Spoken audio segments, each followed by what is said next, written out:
sahabat teknologi Provinsi Sulawesi Utara tahun 2024 dari SMA Negeri 3 Kota Ombak.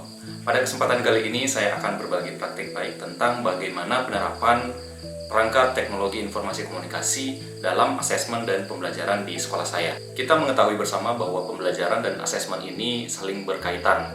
Jadi pembelajaran akan berjalan dengan baik apabila kita merancang asesmen dengan baik pula. Akan tetapi dalam prakteknya di lapangan kita sering menemui suatu kendala. Jadi kendalanya adalah seorang guru biasanya ingin melakukan asesmen dalam proses pembelajarannya, namun pada saat proses pembelajaran berlangsung, seringkali terjadi beberapa kendala teknis yang tidak bisa diatasi dengan cepat. Sebagai contoh, ketika seorang guru ingin melakukan performance assessment, ketika ia ingin melakukan observasi pada muridnya, ada murid yang lain yang membutuhkan bimbingannya. Oleh karena itu, asesmen yang sudah direncanakan dengan baik akhirnya tidak dapat berjalan sebagaimana mestinya. Nah, disinilah peran teknologi dapat dimanfaatkan untuk mempermudah dan mengefisienkan pekerjaan guru dalam melakukan asesmen. Kita dapat menggunakan beberapa platform yang cocok, yang sesuai dengan pembelajaran yang kita laksanakan, agar kita dapat memaksimalkan proses pembelajaran dan tanpa mengurangi pelaksanaan asesmen. Berikut ini adalah praktik pembelajaran yang saya lakukan di sekolah. Selamat pagi. Dalam pembelajaran ini, penggunaan teknologi informasi dan komunikasi disesuaikan dengan kebutuhan pembelajaran. Sebagai asesmen awal, saya menggunakan Mentimeter untuk mengukur kesiapan belajar peserta didik.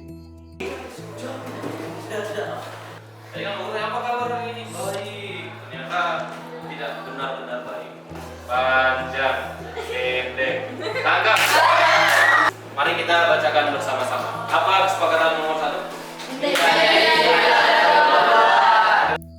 Selanjutnya, pada kegiatan apersepsi, saya menggunakan live worksheets yang sempat saya gunakan pada pertemuan sebelumnya, yang juga berfungsi sebagai asesmen formatif untuk mengukur kesiapan belajar peserta didik. Pertama, yang paling atas nih, matriks apa?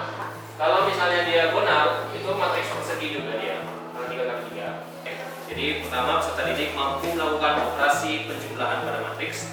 Kemudian yang kedua, peserta didik mampu melakukan operasi pengurangan pada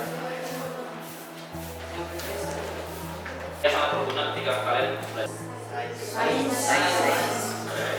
Sains dibeli berapa? Bagaimana cara melakukan penjumlahan dan pengurangan pada matriks? Kemudian adakah syarat tertentu pada matriks untuk melakukan penjumlahan dan pengurangan? Pada kegiatan inti, saya menggunakan media pembelajaran interaktif yang saya buat sendiri dengan mengintegrasikan beberapa platform digital, di antaranya Canva, YouTube, Wordwall, Lumi Education, dan Genially.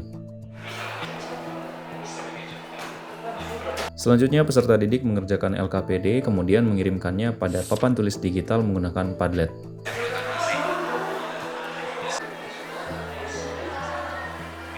Saya akan menjawab pertanyaan bagaimana menjumlahkan kedua matriks.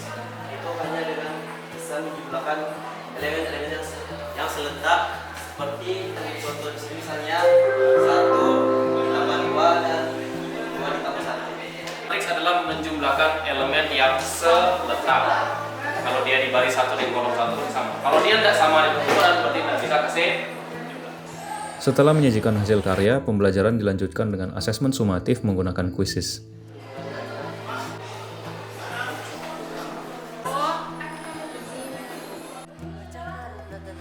Oke, baik. Jadi ini hasil jawaban kalian. Bagus ya. Banyak kan sudah mampu menjawab dengan baik. Bagus, sudah menyediakan refleksi pembelajaran yang bisa kalian isi.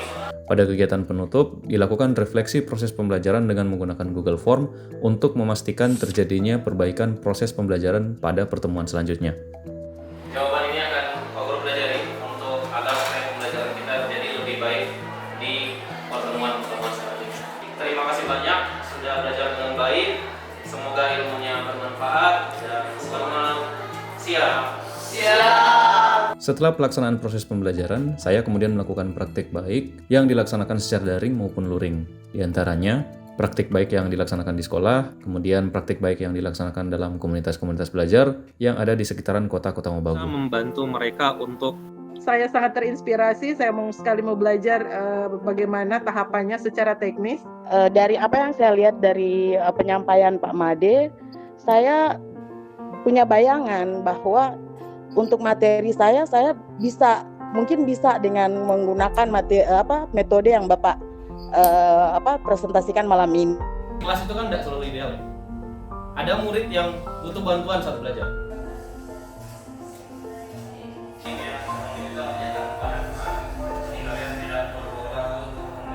Dan melaksanakan assessment. Dari sini saya berpikir bahwa terdapat beberapa alasan penting bagi saya untuk mengapa saya perlu melakukan praktik ini. Nah, kemudian di dalamnya juga kita bisa menautkan guru-gurunya sudah mencari pertanyaan pemantiknya dari mana, kita bisa sisipkan hyperlink yang menuju. Saya tutup dengan satu pesan dari Pak Kepala Balai Guru Penggerak Sulawesi Utara, Bapak Arianto Batara, bahwa belajar karena menyadari perlu belajar adalah budaya baru. Bagi saya, pembelajaran seperti ini sangat bermanfaat, terutama dalam mengembangkan pengetahuan kami dalam dunia digital, seperti menggunakan media pembelajaran interaktif melalui smartphone. Melalui berbagai praktik baik ini, saya mengetahui bahwa pembelajaran digitalisasi sangat dibutuhkan oleh guru masa kini.